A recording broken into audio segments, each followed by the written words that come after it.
आज हम लोग सारणी का गुण नंबर 8 पढ़ेंगे। अभी 3 गुण आपका बाकी है, गुण नंबर 8, 9 और 10। तो आज हम लोग गुण नंबर 8वां पर बात करेंगे, 9वां पर बात करेंगे और 10वां पर बात करेंगे। तो चलो गुण नंबर 8वां पर बात करते हैं। चलो पहले इसे हम लोग लिख लेंगे, इसके बाद डिस्कस करेंगे कि हमारा गुण नंबर 8 है क्या। क्लियर है बातें? तो चलो स्टार्ट करते हैं। गुण नंबर 8।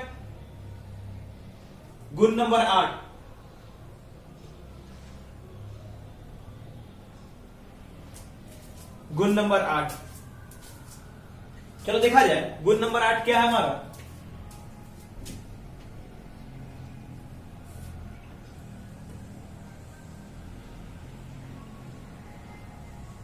किसी सारणी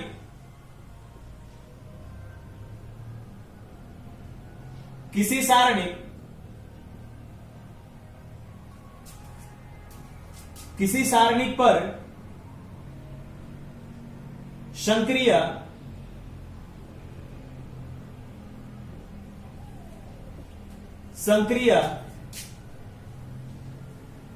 Ri change into Ri plus K into Rj या Ci change into Ci plus K into Cj। किसी सारणिक पर संक्रिया Ri change into Ri plus K into Rj या Ci change into Ci plus K into Cj का प्रयोग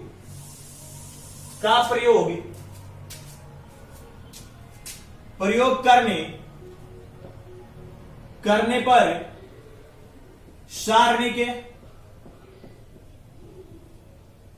सारणिक का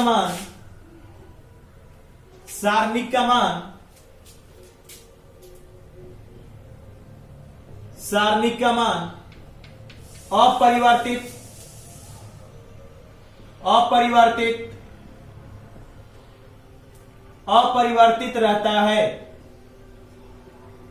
अपरिवर्तित रहता है। देखो क्या बातें हो रही है। गुण नंबर 8 क्या कह रहा है कि अगर कोई सारणिक दिया है, उस पर संक्रिया, ये पंक्ति के लिए और ये स्तंभ के लिए, अगर इन संक्रिया का प्रयोग किया जाए तो सारणी का मान जो है वो बदलता नहीं है। यही गुण नंबर हमारा 8 है। अब यहां से देखा जाए कि सर कैसे, तो जरा ध्यान दोगे। चलो मैं इसका प्रूफ कर रहा हूं। प्रूफ है, चलो मान लेते हैं कि कोई सारणिक दिया है, माना कि del equal to A1 B1 C1 A2 B2 C2 A3 B3 C3। ये हमने सारणिक मान लिया, ये हमारा सारणिक है। कोई एक सारणिक है और इस सारणिक पर ये जो संक्रियाएं दिए गए हैं, पंक्ति संक्रिया Ri change into Ri plus K into Rj या Ci change into Ci plus K into Cj, ये स्तंभ संक्रिया है। अगर इसमें से पंक्ति संक्रिया का प्रयोग किया जाए या स्तंभ संक्रिया का प्रयोग किया जाए और जो सारणिक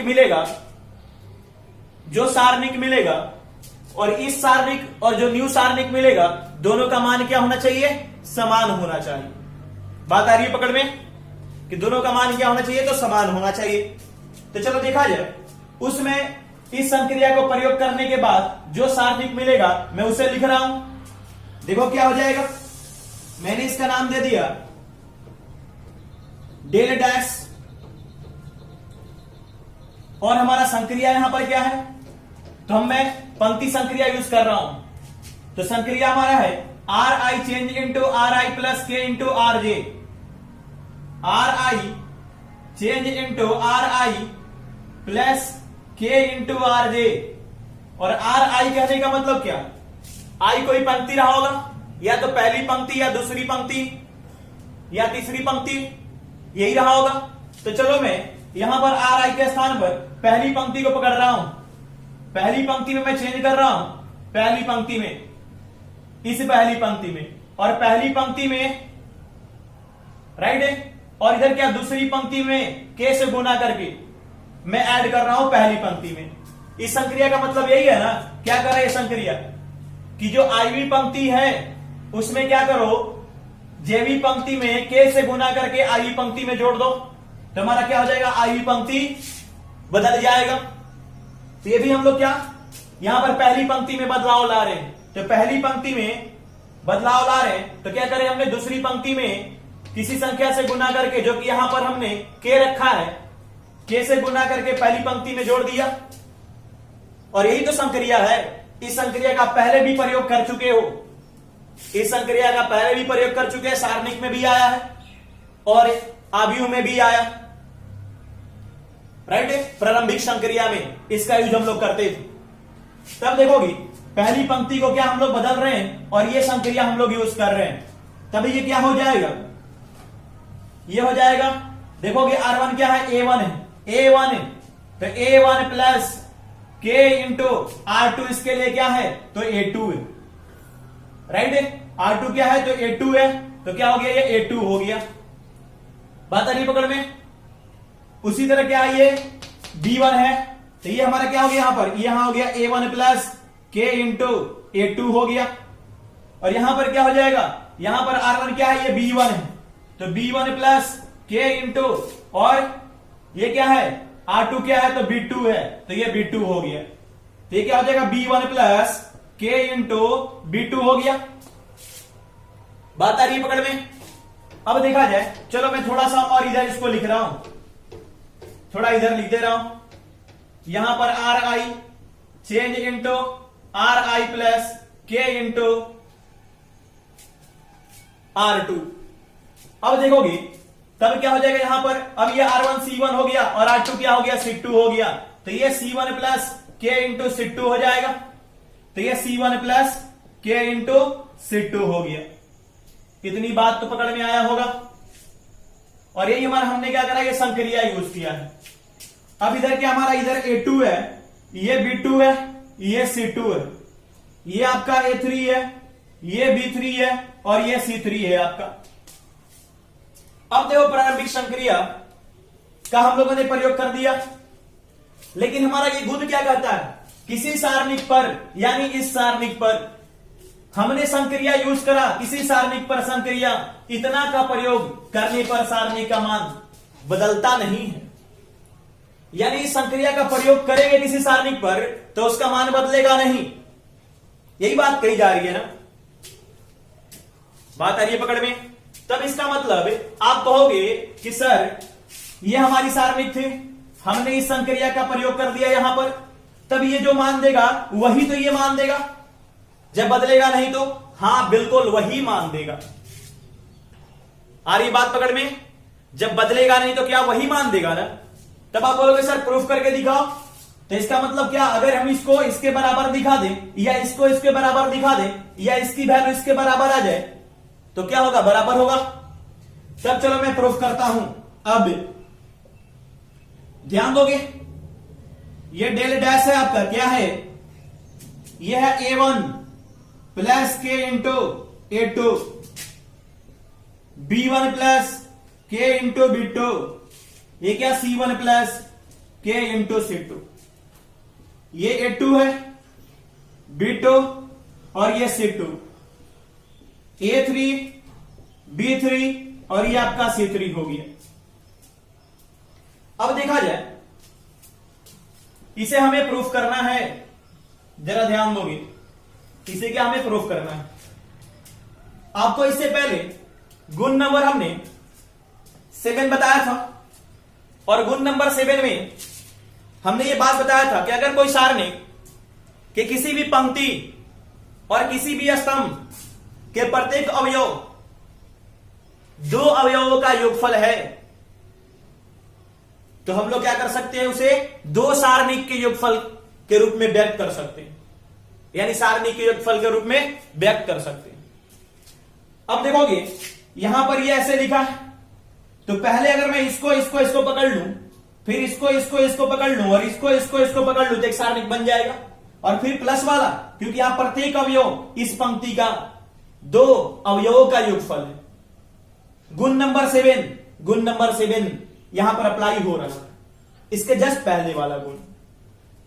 बात आ रही है पकड़ में? तब देखोगे मैं यही यूज कर रहा हूं, तब यहां से क्या हम लोग लिख सकते हैं, क्या इतना कि सर ये A1, इसका हमने A1 पकड़ लिया, इसका B1 और इसका C1, क्योंकि प्लस प्लस प्लस है। A1 B1 है, C1 हो गया। और इधर क्या है, इधर A2 B2 C2 A3 B3 C3 है। तो ये हो गया A2 B2 C2 A3 B3 C3, ये इतना हो गया प्लस प्लस। अब देखोगे ये प्लस, अब क्या आपको दिख रहा कि सर इधर तो K इंटू A2 है प्लस K इंटू B2 है, इधर क्या K इंटू C2 है। तब क्या अब ये हो जाएगा, ये और ये, राइट है। चलो इसको लिखते हैं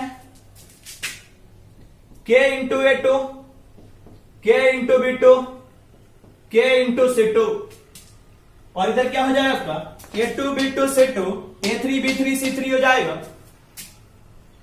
A2 B2 C2 A3 B3 ये C3 हो गया। क्लियर है बातें?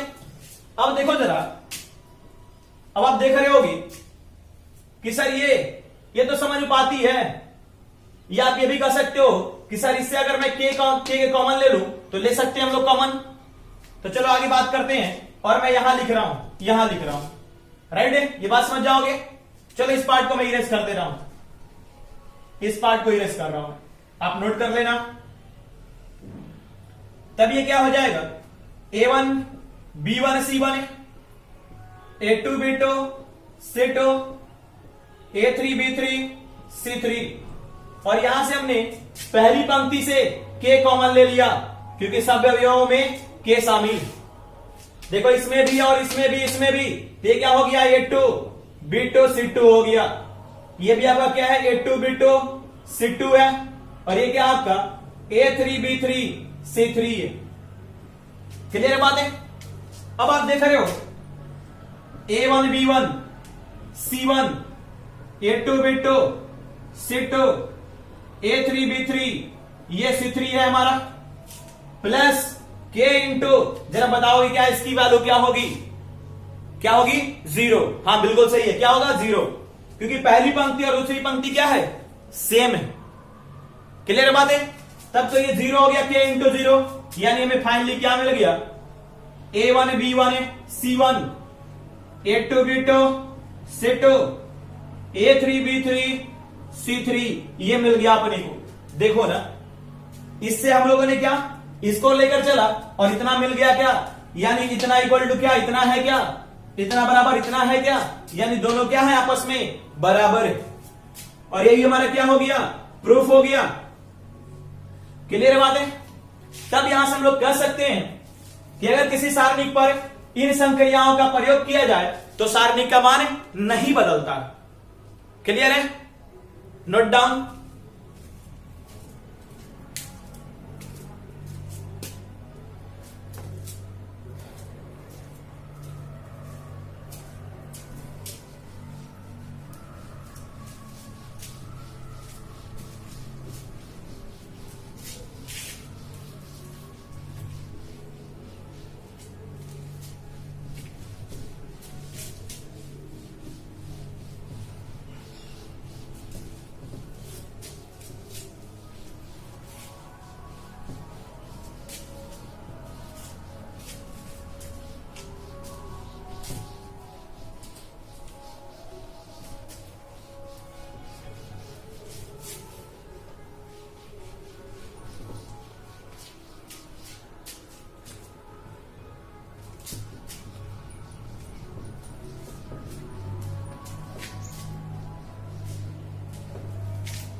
अब बात करेंगे हम लोग गुण नंबर 9 पर।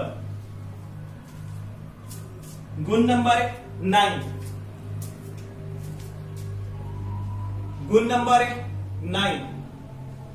देखो गुण नंबर 9 क्या है। चलो पहले मैं लिखता हूं।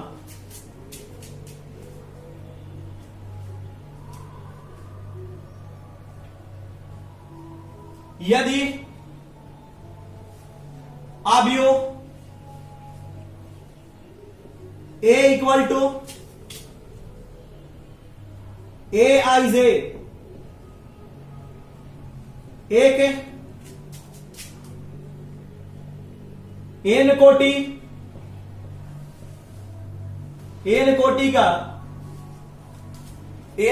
का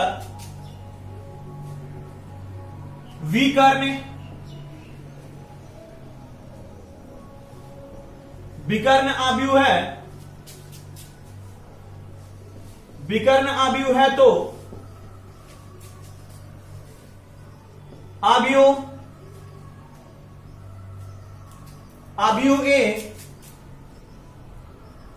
ए का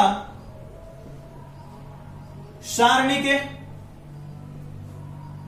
अवयव ए का सारणिक equal to A11 into A22 into A33 into A44 into dot dot into ANN equal to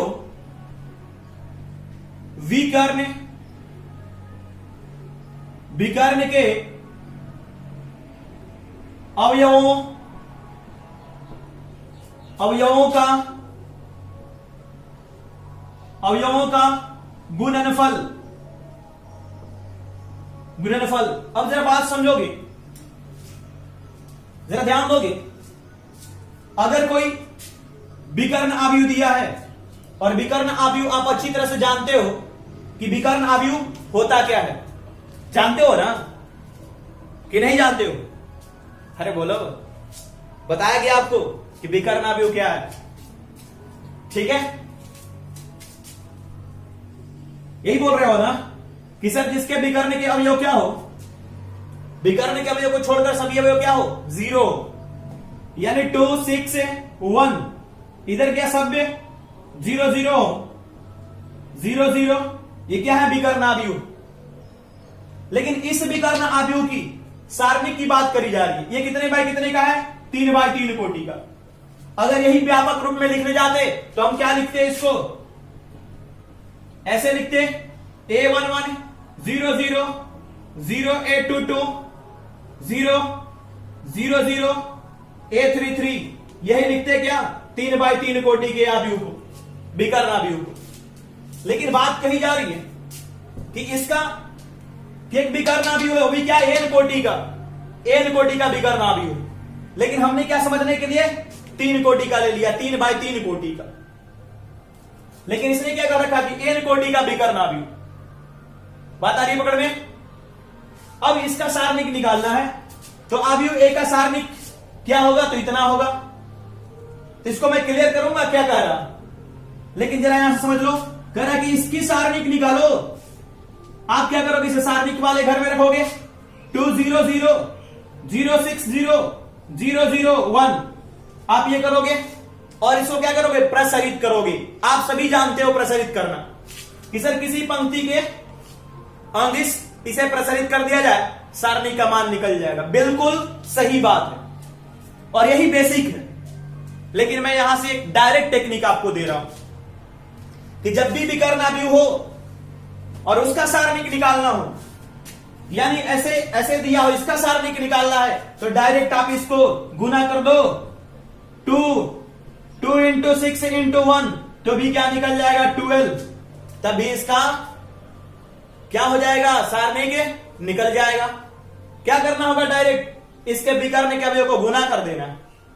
और यही बात यहां लिखा गया, देखोगे A11, यही तो A11 है, इंटू A22 इंटू A33, और यहां पर 3 बाय 3 कोटि का है, इसलिए 3, बस इतना पकड़ना होगा। A11 into A22 into A33, लेकिन यहां पर क्या है, n कोटि है, इसलिए हमें और आगे लेना पड़ा। और देखो आगे हमने लिख रखा है विकर्ण के अवयवों का गुणनफल। यही तो है क्या, विकर्ण के अवयवों का गुणनफल, इसका सारणिक। आई बात पकड़ में क्या, कि अगर विकर्णावयव दिया हो और उसका सारणिक निकालना हो तो विकर्ण के अवयवों को गुना कर दो 2 6 इंटू 1, राइट। और आप प्रसारित करके भी निकाल सकते हो, वही आएगा। प्रसारित करके निकालोगे तो क्या करोगे, ऐसे ही करोगे ना कि सर पंक्ति, तो सर पहली पंक्ति तो प्लस माइनस प्लस होता है सर, तो 2 हो गया सर। इसको डिलीट, 6001 इधर मिलेगा 6001, और इधर तो सब सर जीरो है, -0 + 0 हो जाएगा। इसको भी सोल्व करेंगे, क्या मिलेगा 6 इंटू 1 -0, क्या मिला 2 इंटू 6 12 ही तो मिला। तो आप किसी भी मेथड से निकालो, लेकिन ये डायरेक्ट है। आप डायरेक्ट क्या विकर्ण अवयव दिया है और उसका सारणिक निकालना है, तो आप डायरेक्ट विकर्ण के अवयवों को गुना कर दो और इसका मान निकल जाएगा। बात आ गई पकड़ में। तब चलो देखोगे, चलो इस पर एक एग्जांपल भी कर लेते हैं हम लोग।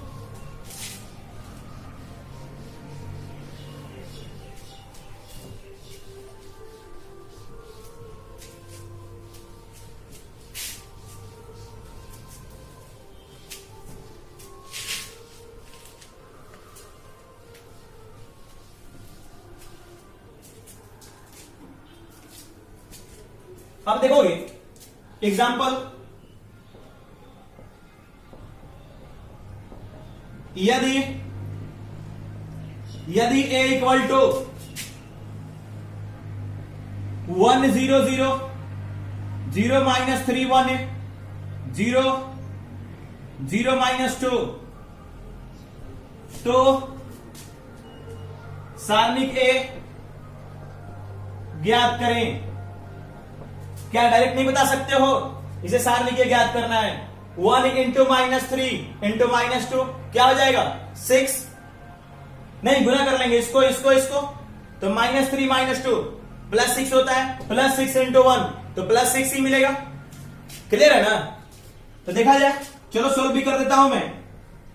सारणिक A निकालना है, जिसे सारणिक वाले घर में रख देंगे 1 0 0 0 -3 1 0 0 -2, और डायरेक्ट गुना कर लेंगे 1 इंटू -3 इंटू -2, ये क्या मिल गया 6 आंसर। क्लियर है बातें, नोट डाउन।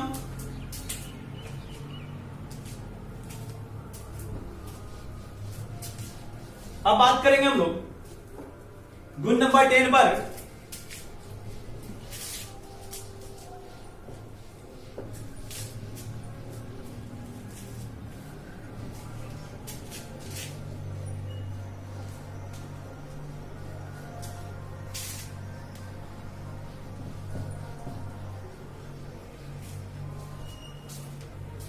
गुण नंबर 10, चलो पहले से नोट करेंगे। यदि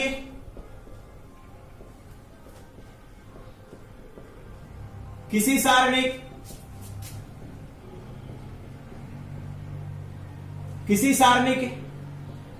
की दो पंक्तियों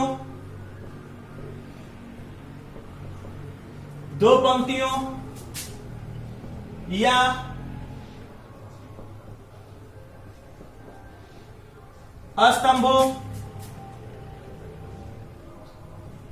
स्तंभों में किसी राशि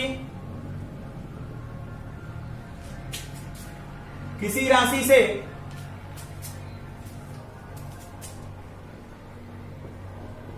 गुना कर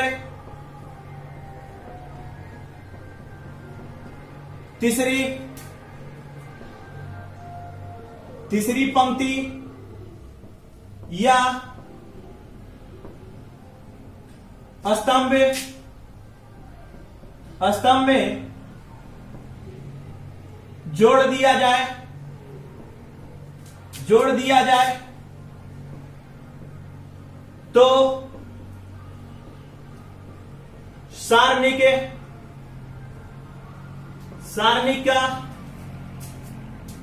सारणी का मान है परिवर्तित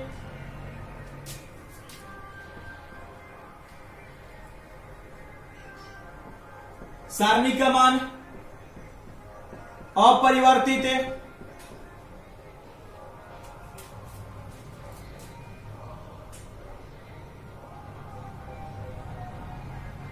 अपरिवर्तित रहता है। देखो बातें क्या कही जा रही। करेक्ट, यदि किसी सारणी की दो पंक्तियों या स्तंभों में, किसी सारणी की दो पंक्तियों या स्तंभों में किसी राशि से गुना कर, किसी राशि से गुना कर यानी किसी संख्या से गुना कर तीसरी पंक्ति या स्तंभ में जोड़ दिया जाए तो सारणी का मान अपरिवर्तित रहता है, यानी सारणी का मान बदलता नहीं है। बात आ रही है पकड़ में? जरा समझ लोगे क्या बातें कही जा रही है। देखोगे एक सारणी दिया हुआ A1 B1 C1 A2 B2 C2 A3 B3 C3 ये सारणी दिया हुआ। करें किसी भी दो पंक्ति में हम किसी राशि से गुना कर दे। सपोज मान लो पहली पंक्ति में K से गुना कर दे, दूसरी पंक्ति में L से गुना कर दे और तीसरी पंक्ति में जोड़ दे तो बदलाव किस में आएगा? तीसरी पंक्ति में। तीसरे सारणी का मान नहीं बदलेगा। या आप ये भी कर सकते हो कि दूसरी पंक्ति में K से गुना कर दो, तीसरी पंक्ति में L से गुना कर दो और पहली पंक्ति में जोड़ दो। यही तो बात कर रहा कि किसी सारणी की दो पंक्तियों में किसी राशि से गुना कर दिया जाए, गुना कर तीसरी पंक्ति या स्तंभ में जोड़ दिया जाए तो सारणी का मान अपरिवर्तित रहता है। यानी कहने का मतलब क्या? जरा देखोगे, अब इसने दूसरी पंक्ति में और तीसरी पंक्ति में L से गुना कर दिया और पहली पंक्ति में क्या करना है? जोड़ना है। तो ये A1 हो गया, ये A1 क्या हो जाएगा? प्लस इसमें क्या गुना है? K, तो K A2, इधर क्या है? L A3, ये हो गया हमारा, राइट है। और इधर क्या आपका? B1 इधर हो गया आपका B1, इधर क्या हो जाएगा? इसमें क्या गुना करें? K, तो K B2, इसमें क्या गुना किया हुआ? L B3, राइट है। फिर इसी तरह हम लोग इसमें भी कर सकते हैं। तो ये पंक्ति हो गया, पंक्ति में कर रहे हैं, पहली पंक्ति में दूसरी पंक्ति तीसरी पंक्ति में गुना करके पहली पंक्ति में जोड़ रहे हैं। इसी प्रकार आगे कर लेंगे। और यही बात हम लोग स्तंभ के लिए भी कर सकते हैं। यही बात हम लोग क्या स्तंभ के लिए भी कर सकते हैं। जरा देखो कैसे। अब ये हमारा स्तंभ हुआ, राइट है। पहला स्तंभ हुआ, ये दूसरा स्तंभ, ये तीसरा स्तंभ। तो अगर हमने दूसरे स्तंभ में K से और तीसरे स्तंभ में L से गुना कर दिया और पहले स्तंभ में जोड़ दें तो भी क्या होगा? इसका मान नहीं बदलेगा। आप देख सकते हो, चलो मैं दिखा दे रहा हूं। ये पहला स्तंभ है A1, दूसरा स्तंभ में किससे मल्टीप्लाई है? तो K B1 है, इधर क्या हो जाएगा? L C1, राइट है। बात आ रहा पकड़ में? पहले स्तंभ में हम लोग बदलाव कर रहे हैं, पहले स्तंभ में, और ये सेम का सेम रह जाएगा B1 C1। फिर क्या ये दूसरा स्तंभ है, दूसरा स्तंभ इसमें तो A2 प्लस क्या हो जाएगा? K B2 plus L C2 और इधर सेम का सेम B2 C2। फिर तीसरा स्तंभ है, तीसरा स्तंभ, पहला स्तंभ का तीसरा अवयव, पहला स्तंभ है ना, ये दूसरा अवयव था, तीसरा अवयव तो A3 plus K into B3 plus L into C3। बता रही पकड़ में? अब इधर क्या, ये सेम का सेम B3 C3 हो जाएगा, ये इतना। और इसकी जो वैल्यू है और इसकी वैल्यू, दोनों की वैल्यू क्या होगा? तो हमेशा इक्वल होगा। बात आई पकड़ में? देखो क्या कह रहा है कि किसी भी सारणी की दो पंक्तियों में किसी संख्या से गुना करके तीसरी पंक्ति में जोड़ दें तो क्या होगा, उसकी वैल्यू समान होगा। या किसी सारणी के दो स्तंभों में किसी राशि से गुना करके तीसरे स्तंभ में जोड़ दें तो उसकी भी वैल्यू क्या होगा, समान होगा। और वही काम हमने किया है। यह आपका दूसरा स्तंभ तीसरा स्तंभ में इससे गुना कर दिया है, और देखो पहले स्तंभ में क्या करा है, जोड़ दिया है, और इधर का इधर सेम, तो इसकी वैल्यू और इसकी वैल्यू क्या आएगा, दोनों सेम आएगा। अर्थात हम लोग इतना ये लिख सकते हैं। क्लियर है? जब क्वेश्चन करेंगे तो ये बातें बिल्कुल क्लियर हो जाएगा। इससे प्रूफ भी कर सकते हैं और आप खुद भी कर सकते हो। इसको लेकर चलोगे और सोल्व करोगे तो इतना मिल जाएगा, जैसे हमने इससे पहले वाला में किया। क्लियर है? Note down.